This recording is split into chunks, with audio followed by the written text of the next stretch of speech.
એક સરસ મજાનો નાનો પરિવાર અને પરિવારની એવી સુંદર વ્યવસ્થા જેને કહી શકાય. સુંદર વ્યવસ્થા સાથે સુંદર સરસ મજાની પ્રથા. પિતા અને પુત્ર સાથે જમતા, એક થાળીમાં સાથે બેસીને દરરોજ જમતા.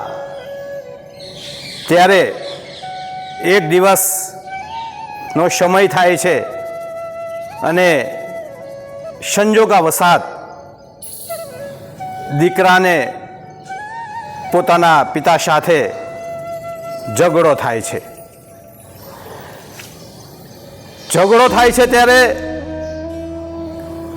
આ દીકરો પોતાની મમ્મીને કહે છે કે મમ્મી, આજે હું મારા પિતાજી સાથે જમવા નહીં બેસું, તેમને હું પણ બોલાવીશ પણ નહીં. અને ત્યારે પોતાની મમ્મી પોતાના વાલ સોયા દીકરાને સમજાવે છે કે બેટા, તારાથી આ વસ્તુ ક્યારેય ન થાય. એ તારા પિતાજી છે, એમની જોડે તારે આવી વસ્તુ ક્યારેય પણ કરવાની થતી નથી. પણ આ દીકરો મમ્મીનું પણ સાંભળતો નથી. થોડીક ક્ષણોની અંદર એ દીકરાના પિતાને પણ આ વાતની ખબર પડે છે અને એ પિતાજી પોતાના દીકરા પાસે આવીને વાત કરે છે કે બેટા, મારી કંઈ ભૂલ થઈ ગઈ છે? શું હું તને કાંઈ બોલ્યો છું? જો બેટા મારી કાંઈ ભૂલ થઈ ગઈ હોય તો તું મને વાત કર, તો હું તારી માફી માંગવા ચાહું છું. પિતાની પણ કોઈ વાત ન સાંભળતા દીકરો પોતાની મમ્મીએ પીરસેલી જમવાની થાળી લઈને દૂર જઈને જમવા માટે બેસી જાય છે. ત્યારે પિતાને વિચાર આવે છે કે મારો આવો સુંદર મજાનો પરિવાર, અને હું જો નહીં નમું તો આજે મારો પરિવાર એ વિખાઈ જશે.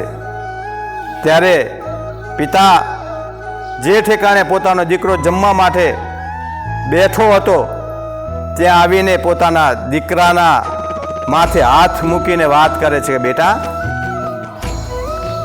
મારી વાત સાંભળ. અત્યાર સુધી મેં તને જમાડ્યો છે, પણ આજે બેટા મારી એક છેલ્લી ઈચ્છા એવી છે કે બેટા, આજે તારી થાળીની અંદર મારે જમવા માટે બેસવું છે. અને આ જ શબ્દો સાંભળતા દીકરાના જીવનની અંદર એક નવો પ્રકાશ થઈ ગયો અને દીકરો ઊભો થઈને પોતાના દીકરાને વંદન કરવા લાગ્યો, પોતાની મમ્મીને પણ વંદન કરવા લાગ્યો. ત્યારે આજના જીવનની અંદર મારી એક નવયુવાન ભાઈઓ અને બહેનોને મારી નમ્ર વિનંતી છે કે